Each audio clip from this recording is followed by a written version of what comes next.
Mind for you channel में आपका स्वागत है। वीडियो स्टार्ट करने से पहले चैनल को सब्सक्राइब कीजिए, बेल आइकन को हिट कीजिए और इस वीडियो को लाइक कीजिए। CMR 2017 के सबसे महत्वपूर्ण जो रेगुलेशंस है उसमें regulation number 104 safety management plan सर्व अग्रगण्य है। इससे जो है बराबर हर एक एग्ज़ाम में, चाहे वो DGMS के first class, second class, ओवरमैन, mines other examination हो या सभी एग्ज़ाम्स में डायरेक्टली इनडायरेक्टली क्वेश्चंस SMP से पूछे जा रहे हैं और आने वाले दिनों में भी पूछे जाएंगे। SMP एक बहुत ही बर्निंग इशू है। हर एक माइंस को जो है SMP बनाने का प्रावधान दिया गया है एवं एक टाइम बाउंड मैनर में इसको करना है और साथ में उसको ऐसा करना है कि जिसको हम लोग टाइम टू टाइम ऑडिट कर पाएँ और वो इफ़ेक्टिव रहे और प्रैक्टिकल रहे, ताकि माइंस में उपस्थित जो भी प्रॉब्लम्स है उसको डायरेक्ट जो है उसमें लिखित रहे और उसका जो दर्शाया गया कारण का साथ साथ उसका क्या क्या मिटिगेटिव एक्शंस रहेगा एवं उस एक्शंस का क्या सीक्वेंस रहेगा, सारा सिस्टमेटिक वे में SMP में सिस्टमेटिक सेफ्टी मैनेजमेंट प्लान में दर्शाया गया है। तो the owner agent manager of every mine shall, तो ओनर एजेंट मैनेजर जो है हर माइन का क्या करेगा, identify the hazards to health and safety of the persons employed at the mine to which they may be exposed while at work. जब वो काम करता है, जो वर्कमैन या पर्सन्स, तो जब वो काम के दौरान एक्सपोज रहता है वहाँ पर उससे उसके हेल्थ एवं सेफ्टी दोनों, safety with regards to fatalities, injuries, serious injuries, and health with regards to whatever notified diseases are there. In that two aspect, कोई भी हैजर्ड जो वो दोनों चीज़ को इफ़ेक्ट कर सके, वर्क प्लेस में काम करते समय वर्कर जो है या पर्सन जो है एक्सपोज है उस वर्क एनवायरनमेंट में, वो सब हैजर्ड को जो है आइडेंटिफाई करना है। वो कौन करेगा? Owner agent manager. दूसरा, या उस ओनर एजेंट मैनेजर के बिहाफ में सेफ्टी ऑफिसर, कोई भी whatever whoever they have given power या duty, assess the risk to health and safety to which employees may be exposed while they are at work। उस assess risk को जो है assess करना है, identify करना है हैजर्ड को। हैजर्ड को आइडेंटिफाई करने के बाद हैजर्ड का क्लासिफिकेशन करना है। उस हैजर्ड में से कौन सा हैजर्ड का क्या रिस्क फैक्टर है उसको देखना है, उसके लिए एसेस करना पड़ेगा रिस्क को। इस बारे में एक एग्जांपल देना चाहता हूँ छोटा सा। एक रूम में बैठ के हम लोग अगर हैं तो इस रूम में उपस्थित जो हैजर्ड्स है उसमें दीवार गिर सकता है और फैन, जो सीलिंग फैन है वो भी गिर सकता है। दोनों ही हैजर्ड है, लेकिन जिसमें हम लोग रेगुलरली जो आए दिन देखते घटना है उसमें ज़्यादातर केस में सीलिंग फैन गिरने का चांसेस ज़्यादा रहता है। दीवार जो है कभी कभी जो है ऐसा होता है जब भूकंप वगैरह या कुछ बड़ा एक्सीडेंट हो जाए इस केस में। तो यहाँ दो हैजर्ड हम बताएं आपको, लेकिन उसमें से भी जो है रिस्क फैक्टर जो है ज़्यादा एसेस रिस्क करना पड़ेगा हम लोगों को। रिस्क फैक्टर ज़्यादा रिस्क जो है इसमें हमारा सीलिंग फैन में है। इस तरीके से हमको अलग अलग एसेस रिस्क करना है according to hazard, identify hazard करने के बाद, और रिकॉर्ड द सिग्निफिकेंट हैजर्ड। जो उसमें से जो सिग्निफिकेंट हैजर्ड है उसको आइडेंटिफाई रिकॉर्ड करना है। जैसे हम बताएं सीलिंग फैन गिर जाएगा तो उसको रिकॉर्ड किए एंड उसका रिस्क असेस किए। Make those records available for inspection by the employee.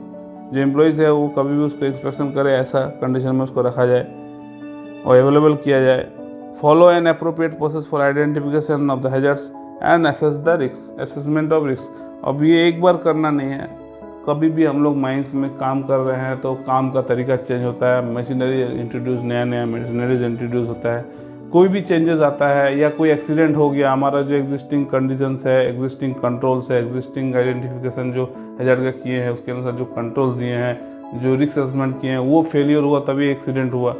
तो वो सब होने के बाद फिर से हमको जो क्या करना पड़ सकता है, हमको दोबारा जो है रिस्क असेसमेंट, दोबारा जो है हैजर्ड आइडेंटिफिकेशन, ये सारा चीज़ करना पड़ सकता है। तो इसके लिए क्या करना पड़ेगा, अगर हम लोग एक बार किए, अगर उसका प्रोसेस नहीं पता है, दोबारा करने में हमको दिक्कत हो, तो एक प्रोसेस बना लेना है। उसमें क्या होगा, कभी भी हम लोग को रिक्वायरमेंट रहा तो उसी प्रोसेस को फॉलो करते हुए हम लोग आइडेंटिफाई हैज़ार्ड करेंगे, उसका रिस्क असेसमेंट करेंगे और उसका प्रॉपर जो है कंट्रोल, प्रॉपर कंट्रोल जो है दे के उस प्रॉब्लम को मिटिगेट करेंगे। सब रेगुलेशन 2 में बोला, the owner agent manager of every mine after consulting the safety committee of the mine and internal safety organization, ISO एवं सेफ्टी कमेटी का साथ कंसल्टेशन के बाद shall determine all measures necessary. First, eliminate any recorded risk. Second one is control risk at source.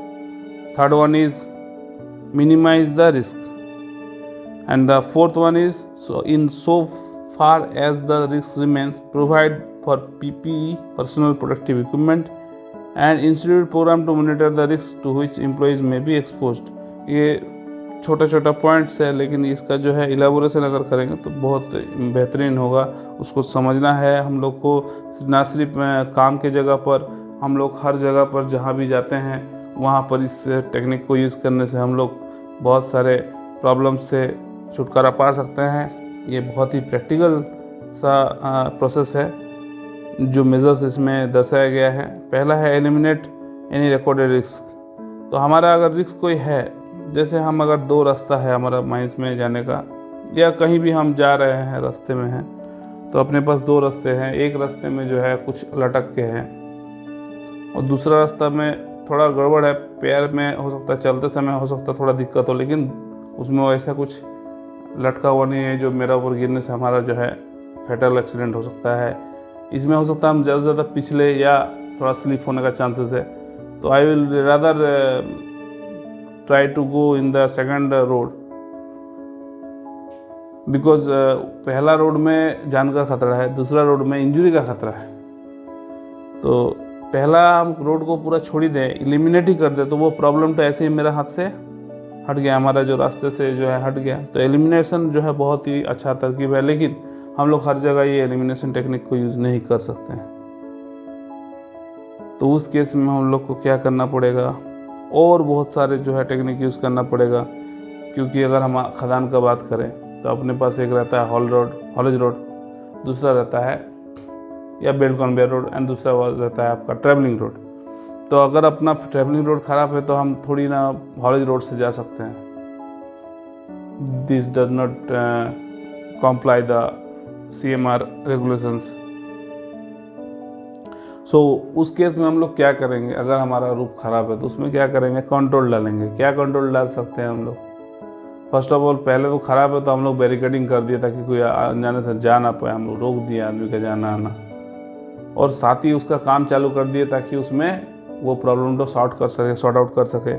तो अच्छा से dressing करके हम लोग क्या करेंगे, उसमें रूफ बोल्टिंग करेंगे, दरकार पड़ा सफारी सपोर्ट देंगे, active and passive both support हम लोग यूज़ करेंगे, और इस तरीके से क्या करेंगे, उसको कंट्रोल कर देंगे रिस्क को एट द सोर्स में ही।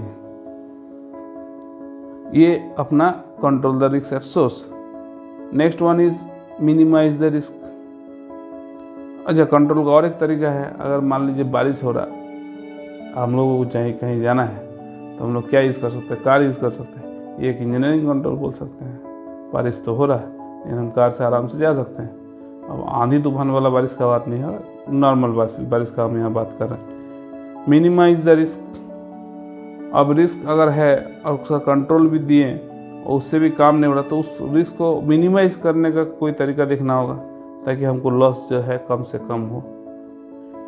एंड ये सब होने का बाद अगर कंट्रोल नहीं हो रहा तो last option is PPE and institute a program to monitor risk to which employees may be exposed. So PPE is the most ineffective, or you can say it is the least effective control of according to the hierarchy of control to mitigate risk or to control hazard. तो अभी ये जब हम identify कर ली कि किस hazard के against में हमको क्या कंट्रोल जो है प्रोवाइड करना है, तो based on the identified hazard